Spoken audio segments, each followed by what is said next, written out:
এই ঘটনাটো হৈছে 1912 চনত 10 এপ্ৰিল তাৰিখে যাত্ৰা আৰম্ভ কৰা এখন জাহাজৰ ঘটনা, যিখন সেই সময়ত পৃথিৱীৰ আটাইতকৈ ডাঙৰ আৰু আৰামদায়ক জাহাজ আছিল, যিখনত উপস্থিত থকা বিভিন্ন প্ৰকাৰৰ সুবিধাসমূহ কোনো ধৰণৰ এখন 5-ষ্টাৰ হোটেলতকৈ কম নাছিল।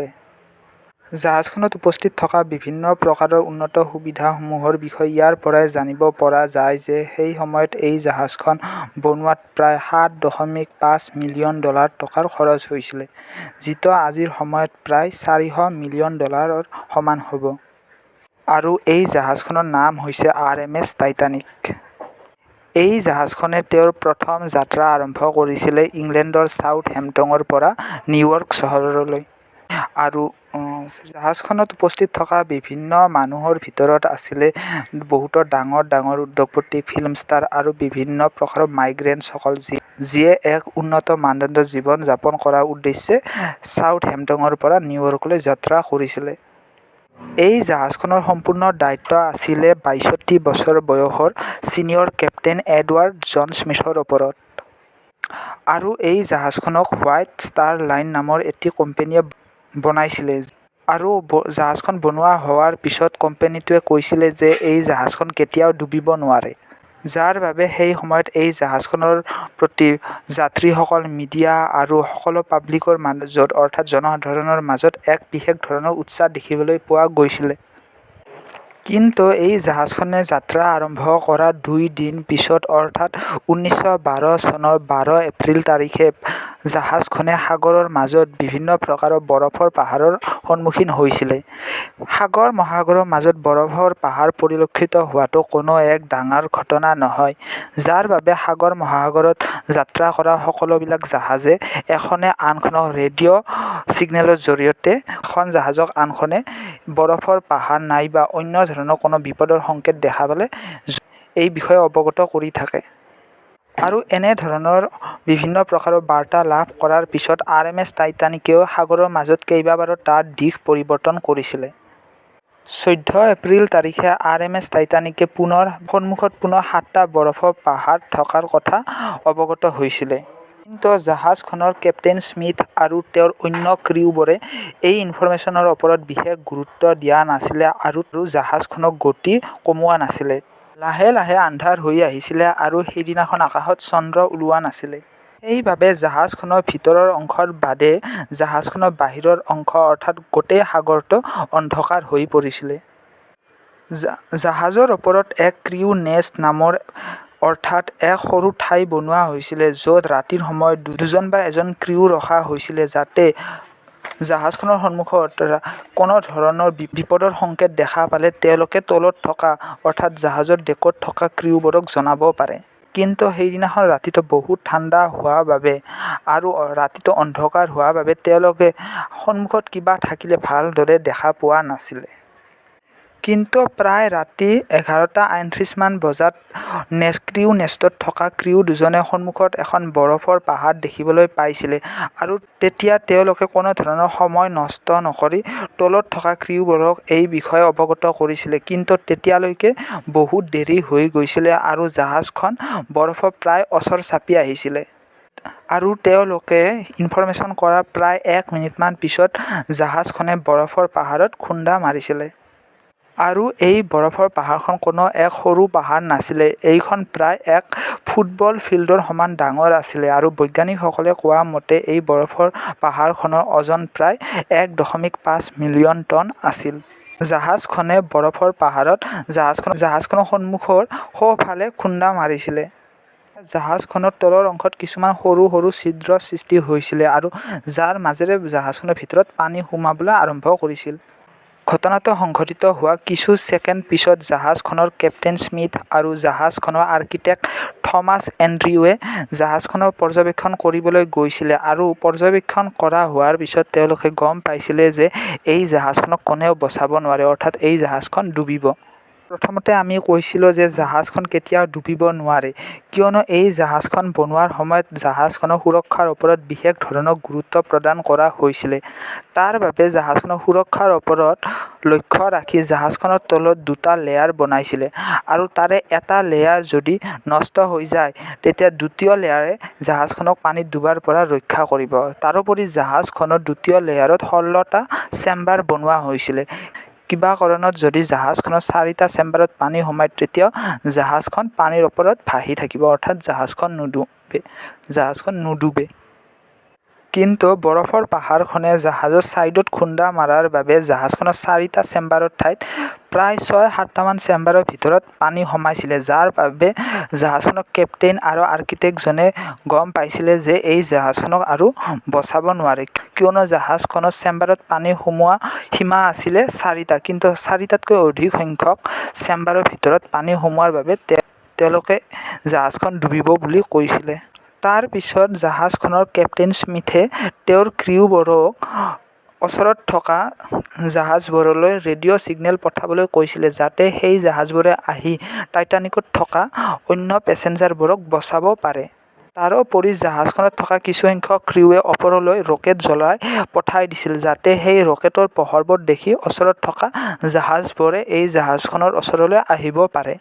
আৰু এই ছিগনেল কাৰ্পেটিয়া নামৰ জাহাজ এখনে লাভ কৰিছিল, আৰু জাহাজখনৰ কেপ্টেইনে তেওঁলোকৰ কাৰ্পেটিয়া জাহাজখনৰ ক্ৰিউবোৰক জাহাজখন টাইটানিকৰ ওচৰলৈ লৈ আহিবলৈ কৈছিল, কিন্তু জাহাজখন প্ৰায় 105 কিলোমিটাৰ দূৰত আছিল, যাৰ বাবে জাহাজখনে যদি তাৰ সম্পূৰ্ণ গতিত টাইটানিকৰ ফালে আগবাঢ়ে তেতিয়াহ'লেও জাহাজখন আহি পোৱাত প্ৰায় 3-4 ঘণ্টা সময় লাগিব।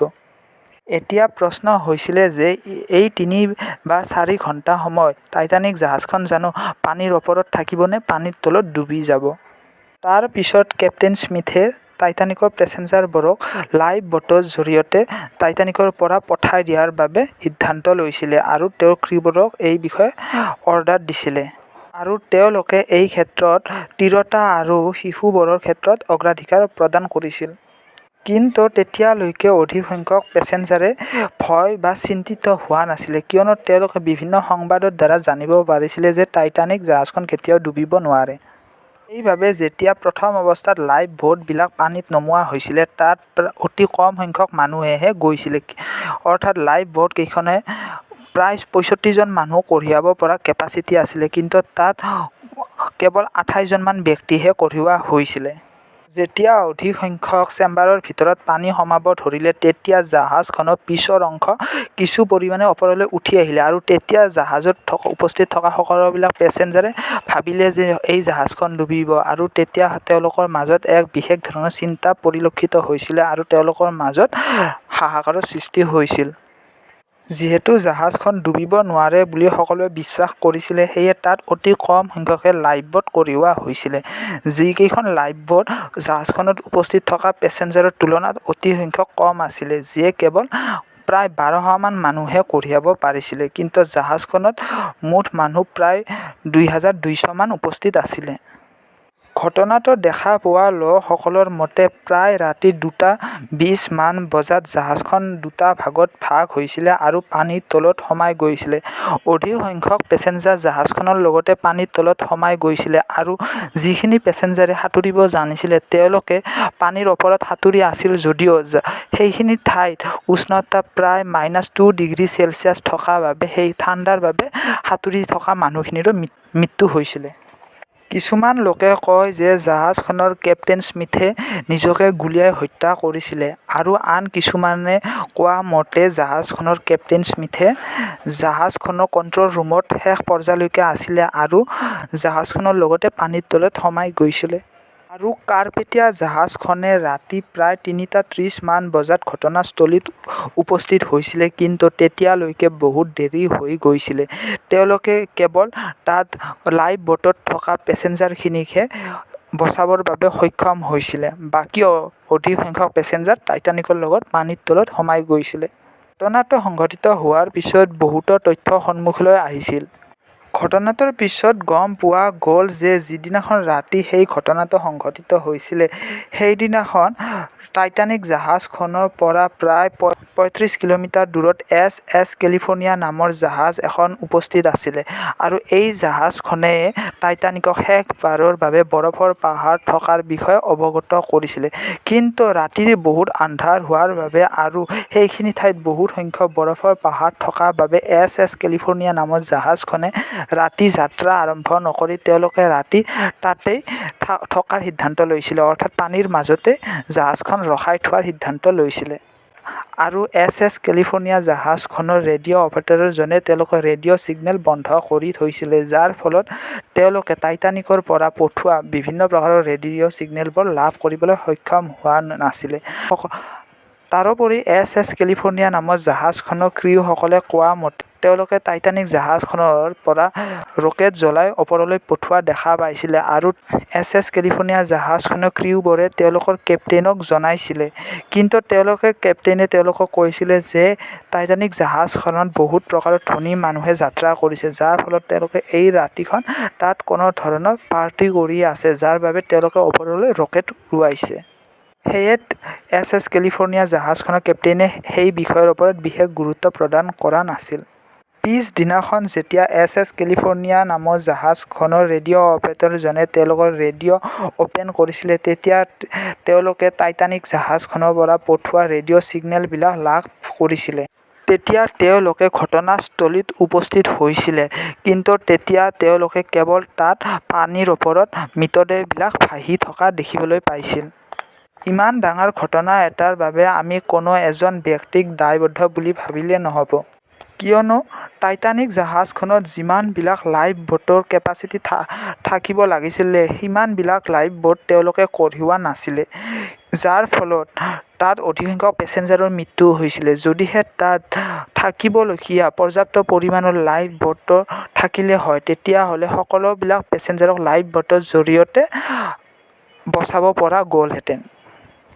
তাৰোপৰিও অন্য এটা কাৰণ হৈছিলে যে যেতিয়া জাহাজখনৰ ক্ৰিউবোৰে ষ্টিয়াৰমেন ৰবাৰ্ট হিচেনক জাহাজখনৰ বাওঁ ফালে ঘূৰাবলৈ কৈছিলে, কিন্তু তেতিয়া ৰবাৰ্ট হিচেনে ভুলক্ৰমত জাহাজখন সোঁপিনে ঘূৰাই দিছিলে, যাৰ ফলত জাহাজখন বৰফৰ পাহাৰৰ কাষলৈ বেছিহে ওচৰ চাপি গৈছিল। আৰু যেতিয়া তেওঁৰ ভুল বুজি পাইছিলে তেতিয়ালৈকে বহুত দেৰি হৈ গৈছিল আৰু জাহাজখনে বৰফৰ পাহাৰত খুন্দা মাৰিছিলে।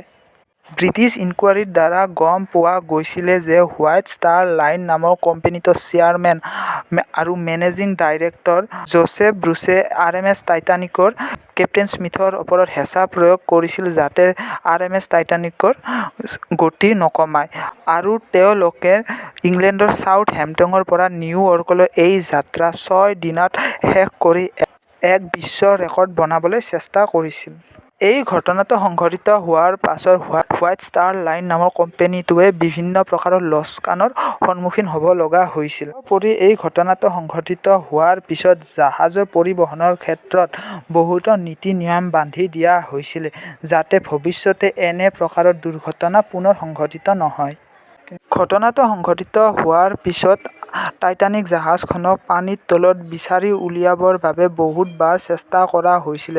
তাৰ পিছত প্ৰায় 70 বছৰমান পিছত 1985 চনৰ ছেপ্টেম্বৰ মাহত আমেৰিকান অচিয়ান এক্সপ্লৰাৰ ৰবাৰ্ট বেৰেডে ইয়াক প্ৰায় 3.8 কিলোমিটাৰমান দূৰত সাগৰৰ তলত বিচাৰি পাইছিল, যি দুটা ভাগত বিভক্ত হৈ আছিল আৰু জাহাজখনৰ এটা অংশ আনটোৰ পৰা প্ৰায় 600 মিটাৰমান দূৰত আছিল। বৰ্তমান সময়ত এই জাহাজখনৰ কিছু অংশহে পানীৰ তলত আছে আৰু অনুমান কৰা হৈছে যে 2030 চনলৈকে এই জাহাজখনৰ গোটেই অংশখিনি নোহোৱা হৈ যাব। 2012 চনত এজন অষ্ট্ৰেলিয়ান বিলিয়নাৰে টাইটানিক 2 বনাই উলিয়াব বুলি কৈছিল, যিখন টাইটানিক 2ত উপস্থিত থকা সকলোবিলাক বস্তু আৰু সকলোবিলাক সুবিধা অৰিজিনেল টাইটানিকখনৰ দৰে একেই হ'ব বুলি কৈছিল। যদি তেনেকুৱা এখন জাহাজ বনোৱাই উলিয়ায় তেতিয়াহ'লে বৰ্তমান সময়ত উপস্থিত থকা বিভিন্ন ধৰণৰ আধুনিক সুবিধা বিশেষকৈ ইণ্টাৰনেট আদিৰ দৰে সুবিধাবিলাকো সেই জাহাজখন অৰ্থাৎ টাইটানিকটোত উপলব্ধ নাথাকিব। তেনেকুৱা অৱস্থাত বৰ্তমানৰ আধুনিক যুগৰ মানুহে সেই টাইটানিকটো জাহাজখন পচন্দ কৰিবনে? আপোনালোকে কমেণ্ট কৰি জনাবচোন।